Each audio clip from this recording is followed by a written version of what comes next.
जय हिंद, नमस्कार। मैं अमर जैदी स्वागत करती हूँ आप सबका एक बार फिर से हमारे आज के कार्यक्रम में। दोस्तों, स्क्रीन पर ये बड़ी खबर नज़र आ रही है। इस खबर को देखकर आप समझ गए होंगे कि ये चाइना की जो बड़ी बीवाईडी कंपनी है, वो उससे जुड़ी है, वो भारत आने वाली है। भारत और चाइना के बीच में 2020 का जो बॉर्डर क्लैश था, उसके बाद से एक बर्फ जैसी छा गई थी। लेकिन रिसेंट जो प्रधानमंत्री मोदी और शी जिनपिंग की मीटिंग रही, उसके बाद से ही हमें ये बड़ा अपडेट सामने आ रहा है और जो डिप्लोमेटिक रीसेट चल रहा है, उसके बीच में चाइना की जो सबसे बड़ी इलेक्ट्रिक व्हीकल कंपनी है, वो उसके सीनियर मैनेजमेंट भारत आने वाले हैं और खबर ये है कि जो इंडिया की इलेक्ट्रिक व्हीकल मार्केट है, उसको ये टैप करेंगे और किस तरह से ये वापस भारत और चाइना का जो डिप्लोमेटिक रीसेट है, उसके लिए कारगर साबित हो सकता है।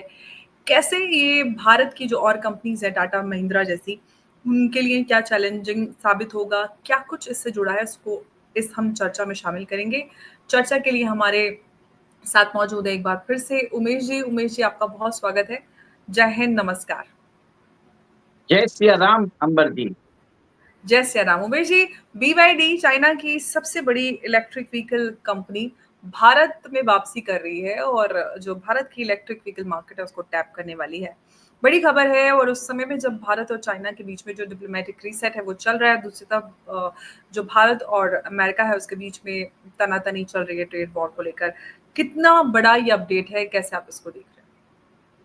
देखिए, आज से 5 महीने पहले बीवाईडी ने बोला था कि वो भारत के अंदर $1 बिलियन इन्वेस्ट करना चाहते हैं, यहाँ पे मैन्युफैक्चरिंग प्लांट बनाना चाहते हैं।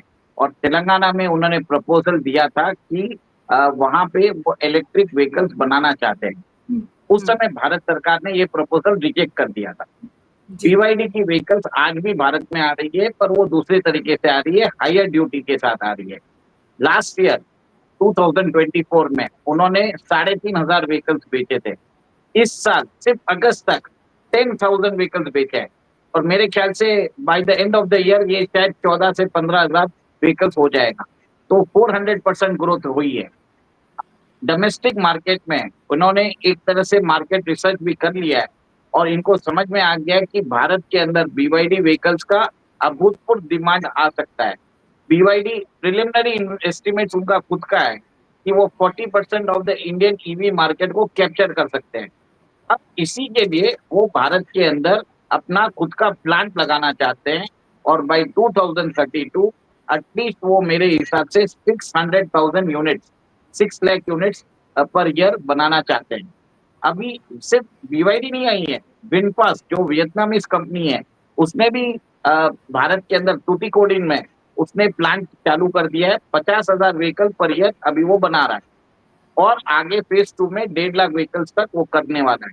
टेस्ला जो इतने साल से भारत आना चाहती है, उसने अभी भारत के अंदर कॉशियस अप्रोच लिया है। उन्होंने हुँ, सिर्फ शोरूम्स खोले हैं और टेस्ला का जो रिस्पॉन्स है, बहुत ही एक तरह से डिसमल रिस्पॉन्स आया है। सिर्फ हुँ। 600 व्हीकल्स का उनको बुकिंग मिली है। उसके जी। हिसाब से बीवाईडी इज गंग हो ऑन इंडियन मार्केट। एक तरह से भारत के मार्केट में बहुत पॉजिटिव है, क्योंकि सबसे बड़ी बात है बीवाईडी का चार्जिंग, जो उनका मेगावाट चार्जिंग है। बताया जाता है 2 या 3 मिनट में पूरा व्हीकल चार्ज हो जाता है और 400 किलोमीटर एक चार्ज में जा सकता है। बीवाईडी हुँ, ऐसे चार्जिंग स्टेशन नेशन वाइड एक बार लगाएगा, फिर उसके बाद वो रोल आउट करेगा। बीवाईडी का एक और एक चीज है कि वो अपने सर्विस स्टेशन भी बढ़ा के वो एक तरह से डिमांड जनरेट करने की कोशिश कर रहा है। भारत के अंदर बताया जाता है कि अदानी के साथ उनकी प्रिलिमिनरी लेवल ऑफ टॉक्स चल रही है और भारत और चाइना ने अभी वीजा देना चालू कर दिया है एक दूसरे के एग्जीक्यूटिव्स को। और जिससे अब बीवाईडी के जो इंडियन हेड है, वो भारत आने वाले हैं और भारत के अंदर वो आके मिनिस्ट्री ऑफ ऑफिशियल से मिलेंगे। अभी थोड़े दिन पहले न्यूज आई थी कि अदानी और सीएटीएल जो वर्ल्ड का सबसे बड़ा लार्जेस्ट बैटरी मेकर है, उन दोनों की पार्टनरशिप होने वाली है। उसके बाद शायद ये भी हो सकता है। बीवाईडी और सीएटीएल बैटरीज में कंपीटिंग करते हैं। अब हुँ।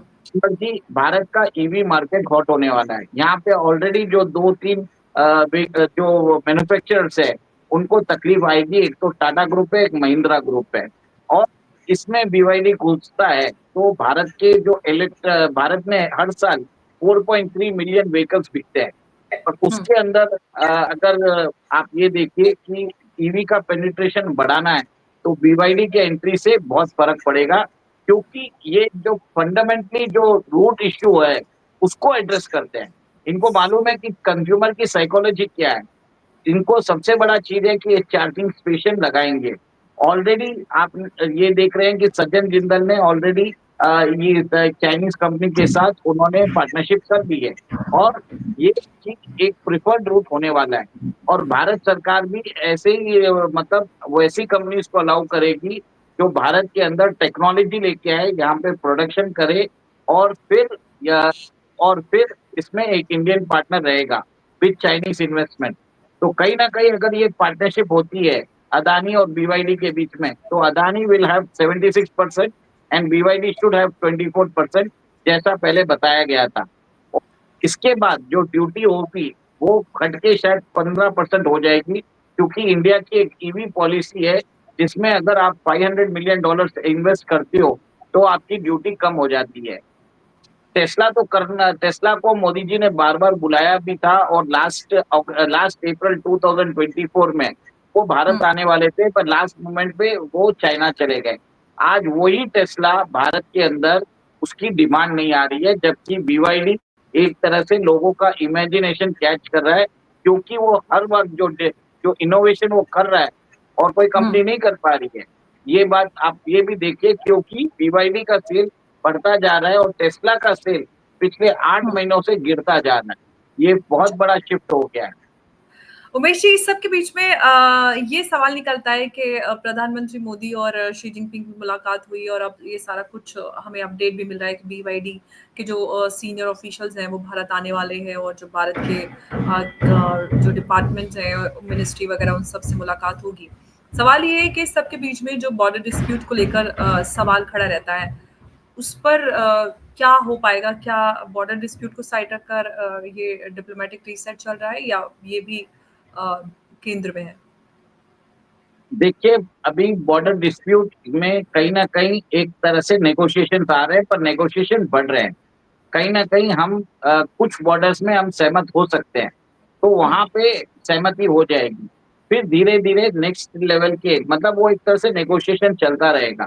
सो हुँ, ऑनगोइंग प्रोसेस ये है कि इंडिया अभी चाहता है कि चाइना के साथ वो अपने इकोनॉमिक संबंध बढ़ाना चाहता है। अब हुँ, डोनाल्ड ट्रम्प ने भी कल बोल दिया है कि भारत के साथ वो एक बायलैटरल टॉक्स कंटिन्यू हैं। Modi is a great friend, India is a great nation. उसके साथ डोनाल्ड ट्रम्प ईयू को बोलते हैं 100% सैंक्शंस लगाओ। तो मोदी हुँ, जी भी क्या कर रहे हैं, मोदी जी एक तरह से ट्रम्प से भी बात कर रहे हैं और चाइना को भी इनवाइट कर रहे हैं। जैसे डोनाल्ड ट्रम्प प्ले कर रहे हैं इंडिया को, वैसे इंडिया भी प्ले कर रहा है डोनाल्ड ट्रम्प के साथ। ये हुँ, डिप्लोमेसी में चलता रहता है टू एक्सट्रैक्ट द बेनिफिट्स। अब बीवाईडी की टीम आ रही है, तो कहीं न कहीं अमेरिका को मालूम है कि इंडिया के पास लेवरेज है। India is negotiating from the point of strength. It is good to see that BYD is coming to India. यहाँ पे बैटरी की टेक्नोलॉजी बढ़ेगी, यहाँ पे जो स्ट्रक्चर है वो चेंज होगा, देश के अंदर ईवी रेवोल्यूशन आएगा। अभी हुँ, बताया हुँ, जाता है कि जितने भी व्हीकल्स बिकते हैं, शायद 5% जो होते हैं सिर्फ इलेक्ट्रिक व्हीकल्स बिकते हैं फोर व्हीलर मार्केट में। अभी भी हेवी पेनिट्रेशन है आइस व्हीकल्स का, इंटरनल कंबशन इंजिन्स का। तो अ, ये जो विनफास्ट आ रहा है और अब हम देखेंगे जैसे बीवाईडी आएगा, एक तरह से ईवी रेवोल्यूशन आएगा four wheeler passenger vehicle category में। ये देखने को मिल रहा है, ये मुझे लग रहा है। उमेश जी, हम बीवाईडी की बात करें तो बीवाईडी जो है ऑटो 2 को 20 लाख से कम में लॉन्च करने का सोच रहा है भारत के अंदर। ये बड़ा एक्जिस्टेंशियल क्राइस हो सकता है टाटा और महिंद्रा जैसी कंपनीज़ के लिए। क्या इंडियन कंपनीज़ जो चाइनीज़ प्राइसिंग है उसको सर्वाइव कर पाएँगी और उनके लिए किस तरह से, क्योंकि ऑफ कोर्स अगर आप किसी फॉरेन कंपनी के लिए मार्केट खोल रहे हैं तो सरकार ने भी कुछ ना कुछ तो सोचा होगा इस चीज़ पे कि जो हमारे डोमेस्टिक कंपनीज़ हैं उनके सामने इस तरह की सिचुएशन आती है तो कैसे उसको टैकल किया जाएगा? देखिए, हमारे अंदर एक कहावत है, "तोता चना बाजे घना।" महँगा लोगे तो एक बार ही आपको चपेट लगेगी और सस्ता लोगे तो बार-बार आपको खर्चे करने पड़ेंगे। यहाँ पे इंडिया में वही प्रोडक्ट्स चल सकते हैं जो ड्यूरेबल हो। इवन अफ्रीकन मार्केट्स में इंडियन प्रोडक्ट्स को प्रेफ़र किया जाता है ओवर चाइनीज़ प्रोडक्ट्स। क्योंकि इंडिया की जो टेरेन है it is not as smooth as the Chinese road. ठीक है, हम्म। आप हाईवे में चले जाइए स्मूथ रहेगा, जब आप सिटी में या टायर टू में जाएंगे वहां पे थोड़ा ऊपर खापड़ रहेगा। It is not a uniform thing, जो अफ्रीका में भी वैसा ही है। इंडिया हम्म। के व्हीकल्स इंडिया में टेस्टेड होते हैं और इंडिया के ड्यूरेबल कंडीशंस के हिसाब से वो अफ्रीका में भी चल जाते हैं, दूसरी जगह तो चलेंगे ही। बट चाइना के अंदर रोड सिस्टम सब अच्छे हैं, चाइनीज सिस्टम चाइनीज कंडीशन के हिसाब से वो चलते होंगे, पर इंडिया में वो चलेंगे नहीं चलेंगे अभी तक नहीं मालूम। देखिए डिमांड जरूर इंक्रीज हो रहा है, स्टार्टिंग में कोई चीज आती है तो लोग ट्राई करने जाते हैं, नया रेस्टोरेंट खुलता है आपके लोकेलिटी में, एक बार तो आप उसको प्रेफर करते ही हैं, चलो हम एक बार नया ट्राई करते हैं। अल्टीमेटली सेकेंड टाइम आप किधर अगर डिसीजन लोगे, आप क्वालिटी देखोगे, आप सर्विस देखोगे, आप प्राइस देखोगे, तीनों इंपॉर्टेंट इंग्रेडिएंट है, वहां पे इंडियन कंपनीज को फायदा होता है।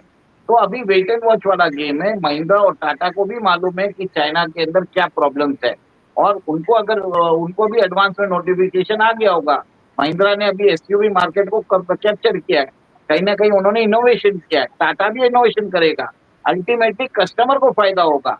और अगर बीवाईडी आता है तो ये जो कंपनीज है इंडियन कंपनीज, अगर ये प्रीमियम में चार्ज करिए, इनको अपने रेट्स तोड़ने पड़ेंगे।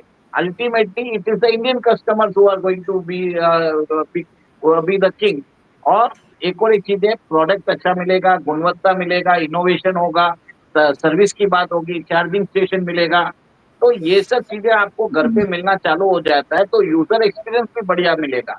नहीं तो इंडियन कंपनीज को जब तक चैलेंज नहीं मिलता वो इनोवेट नहीं करते। ए अमर जी, सबसे बड़ा प्रॉब्लम वो है। This is good for Indian customer. और बिल्कुल।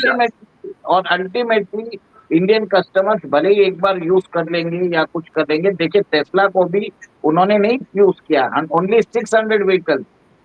ठीक है, कोई भी इतना ज्यादा पैसा नहीं दे रहा इंडिया में जब तक उसको वैल्यू नहीं दिखे। क्यों देगा, 100% टैक्स लगता है अभी टेस्ला का व्हीकल आएगा। और वो भी जो भी पहला कार उनका बिका है वो किसी मिनिस्टर ने ली है, महाराष्ट्र के मिनिस्टर ने ली है।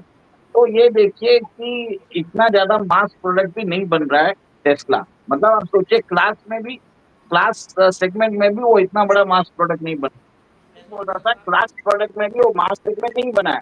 इंडियन पब्लिक को मालूम है कि क्या लेना क्या नहीं लेना, वो देख लेगी, उनको जो समझ में आएगा।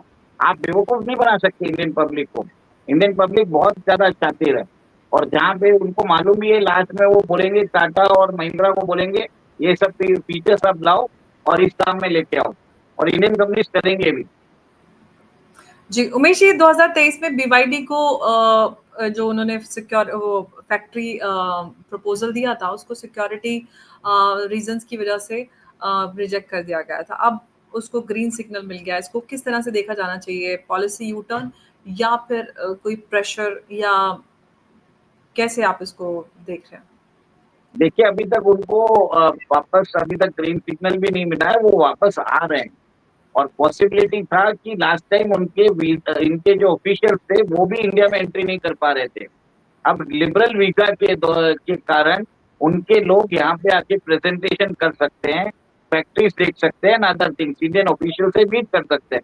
अभी भी एक फाइनल प्रपोजल नहीं है और इतनी जल्दी आने का भी नहीं है। यहाँ पे भी जो डोमेस्टिक इंडस्ट्री वाले हैं वो भी एक तरह से अपोज कर सकते हैं। देखिए बीवाईडी चाइना में क्या है, टेस्ला की गाड़ी आप गवर्नमेंट के व्हीकल्स के पास नहीं लेकर जा सकते, गवर्नमेंट बिल्डिंग्स के पास नहीं लेके जा सकते, क्योंकि हुँ। उनको डर है कि टेस्ला के अंदर कोई स्नूपिंग फैसिलिटी हो सकती है। यहाँ पे भी बीवाईडी व्हीकल्स का सबसे बड़ा रिस्क, सिक्योरिटी रिस्क तो है ही। अभी तक ये रिस्क को अभी तक जांचा नहीं गया है। We don't know what is coming with Chinese tech, कि जो जो उनके व्हीकल्स है बीवाईडी, क्या वो स्नूपिंग डिवाइस कर सकते हैं क्या, या उनके कोई जो इलेक्ट्रॉनिक्स है वो एक्स्ट्रा मतलब दूसरी अपनी एनवायरनमेंट में कहीं सुन सकते हैं, we don't know. As of now we have not tested anything, but कहीं ना कहीं वो सुरक्षा जांच होगी और तभी जाके इनको अलाउ किया जाएगा। और जब अदानी आ रहा है, अगर अदानी के साथ आएंगे तो ये कोई भी हौच पौच काम नहीं होने वाला, उसमें उमेश देश जी। की सिक्योरिटी इंपॉर्टेंट रहेगी। इसके लिए देश के अंदर मेजॉरिटी स्टेक होल्डर एक इंडियन कॉर्पोरेट होना जरूरी है। जी। अब सवाल ये है कि जो कुछ चल रहा है US China trade war, tariff और भारत और जो भारत और अमेरिका के बीच में भी चल रहा है। इस सब के बीच में भारत बीवाईडी को के लिए अगर मार्केट खोलता है एक अल्टरनेटिव, तो इसका जो ग्लोबल जियोपॉलिटिक्स है उसमें क्या इसका मतलब निकाला जाएगा? देखिए, अगर भारत खोल देता है तो in fact it will be Bharat के ऊपर एक will be a hmm, preferred destination for hmm, all the global car makers, जो ईवी हुँ, मेकर्स है। भारत हुँ, में आके एक तरह से they can use the facility in Bharat for export market as well, जैसे हुँ, Hyundai कर रहा है, मारुति कर रहा है। तो एक तरह से इंडिया के अंदर हब बन सकता है। मेरे ख्याल से चाइनीज व्हीकल्स आने के साथ ये आप वियतनामीज के जैसे विनफास्ट आया है, चाइना का बीवाईडी आ जाता है, तो टेस्ला को भी आना पड़ेगा इधर। कोई उपाय नहीं है। Everybody will come to India, India के अंदर मैन्युफैक्चरिंग बढ़ेगा, ईवी इकोसिस्टम तैयार होगा। दैट इज एक्चुअली गुड, ये मेरा मानना है। तो मतलब आप ये देख रहे हैं कि इसका कि ग्लोबल जियोपॉलिटिक्स में ऐसा कुछ वो नहीं होगा कि भारत और चाइना के बीच में इतनी दोस्ती हो रही है, यूएस पहले ही नाराज़ है, यूएस और चाइना के बीच में भी ट्रेड वॉर चल रहा है, टैरिफ वैरिफ और ये सारा कुछ। तो उसमें कुछ ऐसा आप होने देंगे कि मतलब आपका ये है कि सबके लिए भारत की मार्केट खुली है, सब अपना-अपना सामान बेच सकते हैं, यही देखिए, है ना? अमेरिकन कंपनीज भी चाइनीज मार्केट में इन्वेस्ट कर रहे हैं। अगर इतना बड़ा ट्रेड वॉर होने के बावजूद वो इन्वेस्ट कर सकते हैं, तो what stop Chinese companies to invest in India? The only thing is security जो है, उनकी जो स्नूपिंग टेक्नोलॉजी है, वो सब नहीं आनी चाहिए। हुँ। थरो चेकिंग होनी चाहिए।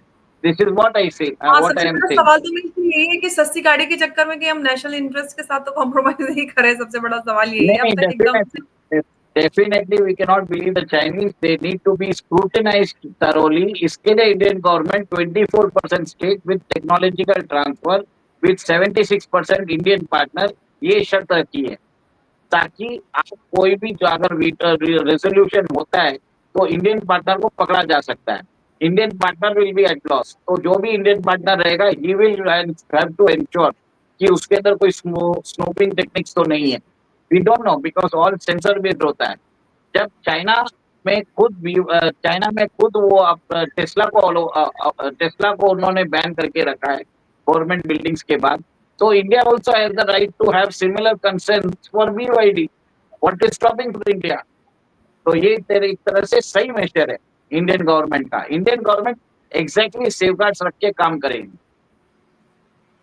तो मतलब ये हम समझ सकते हैं कि सस्ती गाड़ी के चक्कर में जो नेशनल इंटरेस्ट है उसको कॉम्प्रोमाइज़ नहीं किया जाएगा क्योंकि ये अभी चाइना जो है उसके साथ रिश्ते बेहतर हो रहे हैं। लेकिन सबसे बड़ा सवाल ये है कि समझदारी के साथ धीरे-धीरे उन उन सबको रीसेट किया जाएगा और कहीं पे भी नेशनल इंटरेस्ट के साथ कोई कॉम्प्रोमाइज़ नहीं किया जाएगा। उमेश जी, आप हमारे साथ इस चर्चा में जुड़े और आपने सभी सवालों के बखूबी जवाब दिए और काफ़ी डिटेल से हमें इस पूरे मामले को समझाया। आपका बहुत-बहुत धन्यवाद हमारे साथ इस चर्चा में एक बार फिर से जुड़ने के लिए। नमस्कार, जय हिंद, जय भारत। जय श्री राम। जय श्री राम उमेश।